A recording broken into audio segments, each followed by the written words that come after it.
ce serait enfoncer une porte ouverte que de dire que notre société est divisée. Mais ça ne date pas d'hier. Aussi loin que je m'en souvienne, personne n'a jamais été d'accord sur rien, y compris au sein de groupes, disons, homogènes, dans les associations, les partis et même les églises. Et à lire l'apôtre Paul, là encore, ça ne date pas d'hier. Il fait état, dans presque toutes ses lettres, des oppositions au sein des premières communautés chrétiennes, particulièrement entre judéo- et pagano-chrétiens, tordant au passage le cou au fantasme d'une Église originelle, une et unie, qui aurait été divisée par les méchants hérétiques. Les textes de Paul nous disent aussi qu'au fond, l'unité, ce n'est pas aussi évident et pas aussi naturel que ça. La division, il est vrai, peut avoir un aspect positif. Elle peut provoquer la curiosité, la rencontre, le dialogue, la démocratie. Mais quand elle se résume à de l'individualisme exacerbé, du corporatisme ou du communautarisme, elle devient repli sur soi. Elle conduit à l'entre-soi, à la radicalisation, l'extrémisme et la violence. Mais ce n'est pas une fatalité. Le but de l'apôtre Paul, ce n'est pas de dénoncer et de se plaindre en se vautrant dans le sempiternel discours du « c'était mieux avant ». Il prend les choses sous l'angle de l'espérance.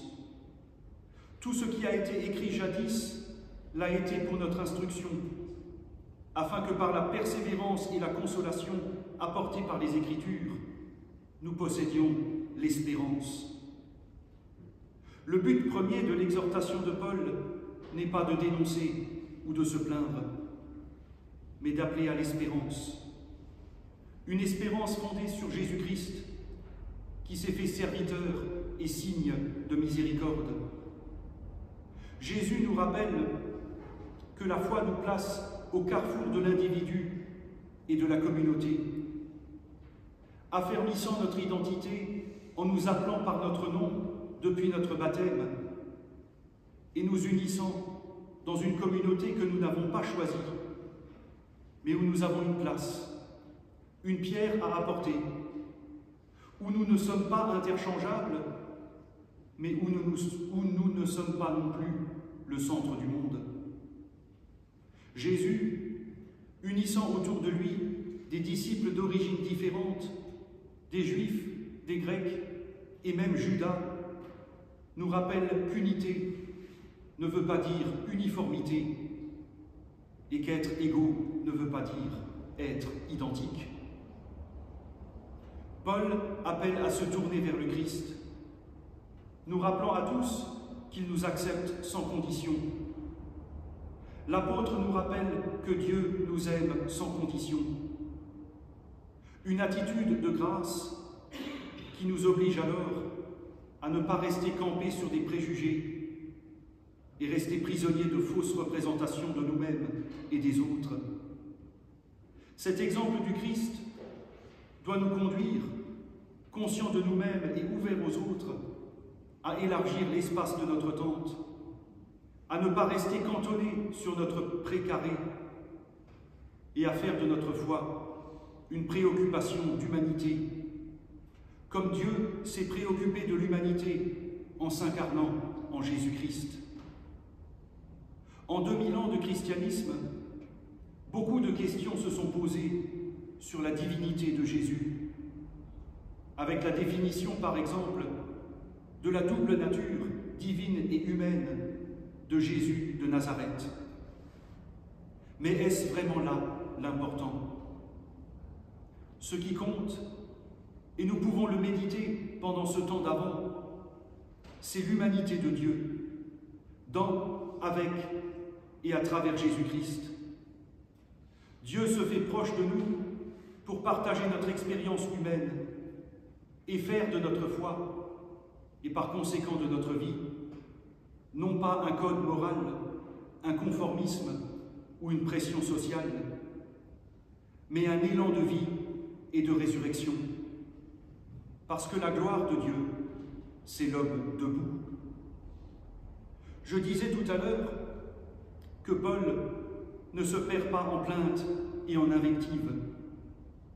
Il appelle à nous tourner vers l'avenir.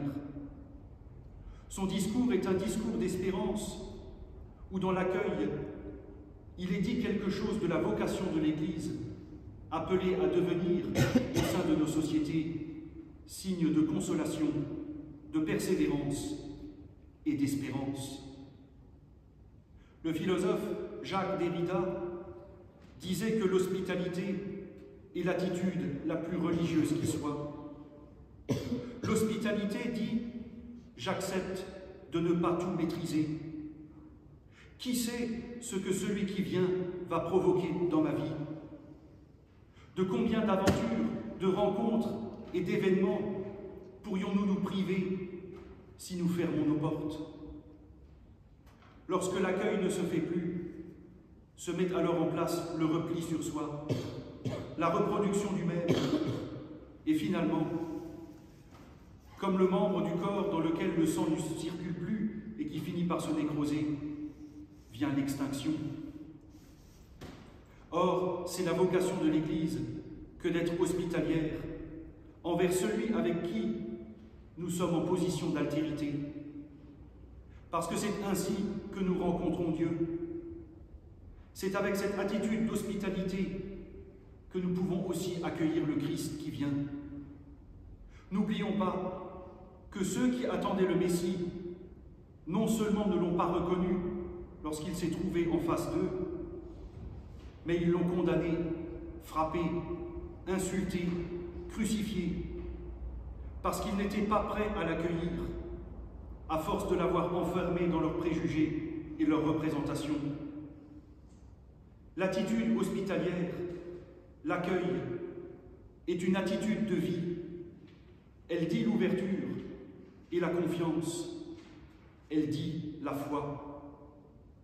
En ce troisième dimanche de l'Avent, il nous est dit que la construction de l'avenir se trouvera dans notre capacité à trouver un centre ailleurs qu'en nous-mêmes, à trouver un centre en celui qui doit venir, Jésus-Christ, qui nous a accueillis le premier et qui, dans son humanité, nous révèle que personne ne peut être exclu.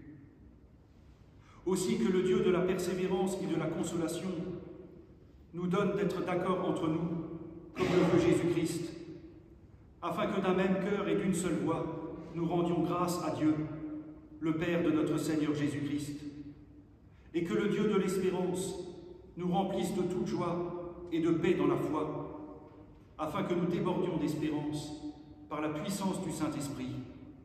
Amen.